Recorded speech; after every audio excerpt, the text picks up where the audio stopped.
Bonjour à toutes, bonjour à tous et bienvenue sur le blog lebarbecuedrafa.com pour une recette aujourd'hui de charcuterie avec un filet mignon avec un insert au fromage.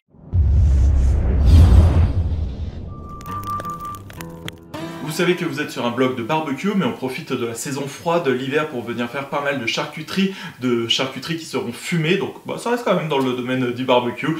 On a déjà fait plusieurs recettes, on a déjà fait un filet mignon, tout simple comme ça, séché, fumé, vraiment super bon, une valeur sûre sur un plateau pour l'apéro, sur un plateau pour une raclette et tout ça, c'est vraiment top. On a fait un filet mignon façon Kitty, qu'on avait mis dans du vin rouge et du coup il avait une couleur vraiment violacée comme ça, c'est top. On a déjà fait des magrets de canard, des copas, des bresaola, enfin plein de choses. J'avais fait pour les magrets de canard avec un insert foie gras et là on va faire la même chose avec un filet mignon mais avec un insert au fromage. Vous allez voir, ça fait vraiment une belle couleur toujours sur vos plateaux charcuterie et on passe tout de suite au process. Alors pour cette recette il va falloir commencer par avoir deux beaux filets mignons. Alors vous voyez qu'est-ce que ça veut dire deux beaux filets mignons? Ça veut dire qu'ils ont du gras comme ça c'est du bon gras, et par contre le gras qui est un peu plus dur, un peu plus gélatineux, il va falloir l'enlever. Vous essayez aussi que toute la forme soit à peu près pareille et vous pouvez enlever les bouts qui n'ont pas exactement la même épaisseur. Donc là on va couper environ à ce niveau là. Vous pouvez également enlever la chaînette, c'est le petit muscle qui est sur le côté du filet mignon, qui est bien moins épais et sinon qui sera très salé si vous le laissez. Donc enlevez-le, ce morceau là. Il suffit tout simplement de venir le couper et il vient tout seul. La queue du filet mignon ou la petite chaînette sont vraiment super bons avec un petit peu de rub pasco, vous en faites pas, c'est pas perdu. Une fois mes deux filets mignons préparés, on va commencer avec le fromage. Donc pour le fromage, vous prenez ce que vous souhaitez. Moi je vais prendre du cheddar comme ça. Attention, il ne faut pas qu'il soit trop vieilli parce que sinon ça va venir prendre trop le sel, ça va donner trop de sel à l'aliment. Alors, on va commencer par ce bloc avec un vide-pomme tout simplement. Ça c'est tout simplement pour avoir des beaux morceaux bien ronds. Vous pouvez juste couper des rectangle si vous le souhaitez, assez fin pour qu'il puisse rentrer dans le filet mignon. Moi je trouve ça beaucoup plus joli avec la belle forme ronde comme ça que de ce vide-pomme. On peut couper sur le côté la longueur et ça va pouvoir sortir tout seul pour avoir un beau tube de cheddar. Voilà, regardez-moi ça, c'est exactement ce que je souhaite et on fait attention de ne pas le casser évidemment. Et on recommence, on va pouvoir en faire plusieurs comme ça. Prévoyez environ les 3/4 de la longueur du filet mignon. Il ne faut pas que ça vienne dépasser pour éviter qu'il n'y ait de l'air entre le fromage et la viande qui créerait un pourrissement de celle-ci. Et du coup, avec un grand couteau fin comme ça, on va pouvoir le mettre ici et le glisser vraiment parallèle à la planche à découper le plus loin possible. Voilà. Et venir faire une incision dans l'autre sens.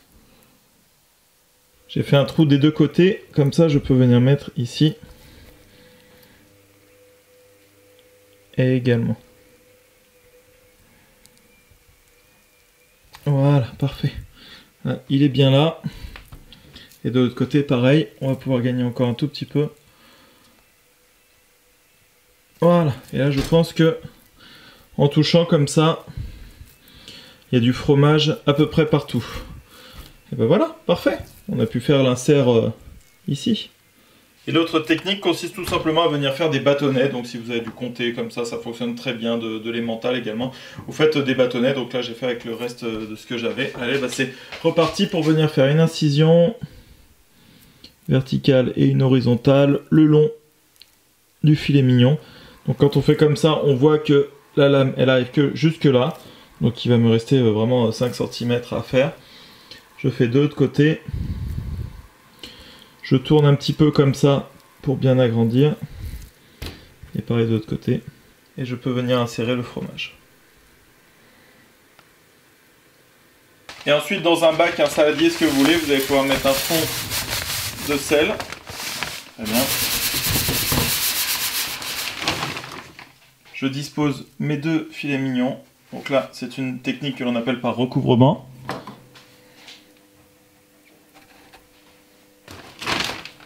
Et je recouvre totalement les filets mignons. Et une fois qu'ils sont bien recouverts, c'est parti pour 8 heures au frigo. Et n'oubliez pas votre chronomètre, hein. Mettez-le bien sur votre téléphone pour éviter d'oublier. Au bout des 8 heures, on va pouvoir sortir ces petits filets mignons ici et venir les rincer. Voilà, assez succinctement. Et puis là, on voit qu'ils ont pris un changement de couleur qui sont déjà beaucoup plus rigides. Je vais pouvoir les sécher et les laisser au frigo pendant 24 heures de séchage avant le fumage. Et après les 24 heures de séchage ici, alors j'avais oublié de vous dire un petit truc, il va falloir des petits cure-dents comme ça. Tout simplement parce qu'il ne faut pas qu'il y ait d'air à ce niveau-là. Donc ce que l'on va pouvoir faire, c'est pousser un petit peu le fromage comme ça, venir refermer et maintenir le tout avec le séchage, ça va bien maintenir. J'avais fait ça également pour les magrets de canard. Donc voilà, on peut venir mettre, je crois, 2-3 petits cure-dents comme ça pour venir être à l'abri de l'air, et je vais en mettre un ou deux en oblique. Voilà, et une fois qu'on a fini, donc là mon conseil c'est toujours de le faire sur un petit plateau, comme ça on va pouvoir récupérer bien la sure, et donc on passe juste son doigt, voilà, sur le dessus, sans vraiment tasser, mais être sûr que là surtout dans les virages, la sure ne s'éteigne pas, ça peut arriver parfois, voilà, et qu'il y en ait assez partout, ok. Et ensuite, soit avec un chalumeau, je vais pouvoir allumer ici. Soit vous savez que moi j'adore ces petits trucs là, je les avais jamais vus nulle part ailleurs. Pareil, toujours de chez Polytech, ce sont des petits bouts de charbon. Voilà, vraiment tout petit comme ça. On va pouvoir le mettre au début. Et ça, c'est direction le fumoir. J'installe donc en premier le générateur de fumée ici. Et j'allume pendant 5 à 10 secondes le petit bout de charbon. Je n'ai plus qu'à installer ici mes petits filets mignons. En mode un petit peu porc-épic là, j'ai l'impression avec les cure-dents. Et c'est parti pour 12 heures de fumage. Et je vous rappelle que la température dans le fumoir doit être inférieure à environ 15-20 degrés grand maximum. Moi je sais qu'avec le générateur, la température va prendre 1 degré de plus. Il me suffit ensuite de venir mettre ici, donc dans un frigo ou dans une cave de maturation, comme ça. Donc je vous invite à aller voir cette vidéo pour avoir les conditions d'hygrométrie et de température parfaites. Donc là, ce sera bien pendant environ 3 semaines. Et au bout de 3 semaines, on va voir à quoi ça ressemble ici. Donc là, c'est surtout par rapport à comment il est dur. Il a un petit peu de fleurs. Allez, on va aller voir tout ça. C'est parti en cuisine. Et voilà, ça fait 3 semaines de séchage. Ils sont là. Magnifique, j'ai même pas eu besoin de passer, alors c'est un petit conseil aussi que je donne régulièrement dans mes vidéos, j'ai même pas eu besoin de passer de vinaigre blanc ou d'alcool dessus, parce que ça c'est quand on peut voir de la moisissure verte ou si ça change de couleur c'est vraiment pas bon, mais même un petit peu blanche comme ça vous pouvez l'enlever. Voilà, moi il y en a juste un tout petit peu ici, je vais peut-être l'enlever un petit peu, on va voir, on va surtout enlever les pics et puis on va couper et voir ce que ça donne. Donc pas de pointe blanche, on les regarde à l'extérieur comme ça, voilà, juste un petit peu de fleurs ici, mais pas grand chose, vous voyez, je passe juste le doigt, ça c'est bien. Et surtout, essayez de toucher comme ça au niveau de la fermeté, voilà, vous savez que là c'est un morceau qui va vous plaire ou pas, voilà, c'est comme ça qu'il faut savoir.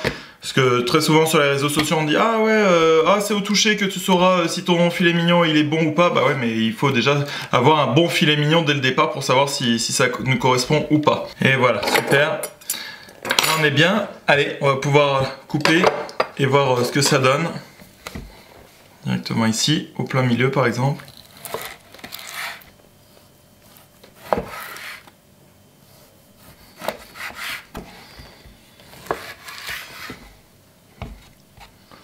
Regardez-moi ça. Super. Alors, coupez des tranches un petit peu plus épaisses parce que sinon ça va pas bien tenir comme ça. C'est pas grave, on mange. Regardez comment c'est beau. Vous voyez le centre bien rond avec le filet mignon autour.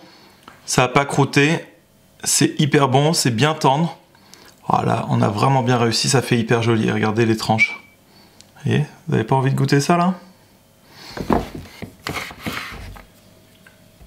Regardez-moi ça, la tranche parfaite ici, avec la tranche bien ronde, l'insert bien rond ici au milieu. Voilà, c'est exactement ça que je voulais. À vous de voir ensuite ce que vous préférez, si vous êtes plutôt team carré comme ça. Moi je suis plutôt team rond, voilà, je trouve que c'est vraiment vachement plus joli, c'est plus coordonné, mais voilà, les deux sont faciles à faire. Ça avec le vide-pomme ça va prendre un petit peu plus de temps, un petit peu plus difficile à mettre, mais ça va être très bien. Et ça, il y a moins de pertes, donc d'autant plus facile. Ce qu'il faut faire attention, c'est lorsque vous mettez l'insert, vous voyez, il ne faut pas qu'il y ait d'air entre le filet mignon et le fromage, sinon c'est là où ça va pourrir. Mais là, on est vraiment bien, même là-dessus. Voilà, et le fait que ce soit fumé, ça prévient des bactéries, de la prolifération bactérienne. Allez, à vous de me dire maintenant en commentaire si vous êtes plutôt team rond ou team carré. Moi, plutôt team rond. Oh. On va avoir le... J'accélère. Ah, vraiment top. On va avoir la douceur du cheddar comme ça, l'aspect un petit peu crémeux, l'aspect plus fondant du filet mignon, le goût fumé qui revient légèrement, mais le cheddar qui n'est pas vieilli, qui est assez jeune, qui va pas prendre trop de goût. Cet insert en plus orangé avec la couleur rose, franchement j'adore. J'avais pas été un super grand méga fan du foie gras et on avait inséré dans le magret de canard, j'avais trouvé ça un peu bourratif, etc. Mais c'était très bon, les gens avaient vraiment adoré. Mais alors là, c'est la star de la star, c'est vraiment super bon. Et comme toutes ces recettes de charcuterie, vous avez vu qu'il va falloir suivre une méthodologie. Donc on va commencer par parer le filet mignon, le mettre au salage, le séchage, le fumage, l'attente jusqu'aux 3 semaines, la dégustation, etc., etc. Et ensuite, on peut venir le stocker sous vide. Pour les charcuteries, c'est vraiment mieux. Sinon, ça va continuer de sécher, ça va durcir, etc. Et là, vous êtes tranquille 3 mois, ou sinon, ça se congèle vraiment hyper bien.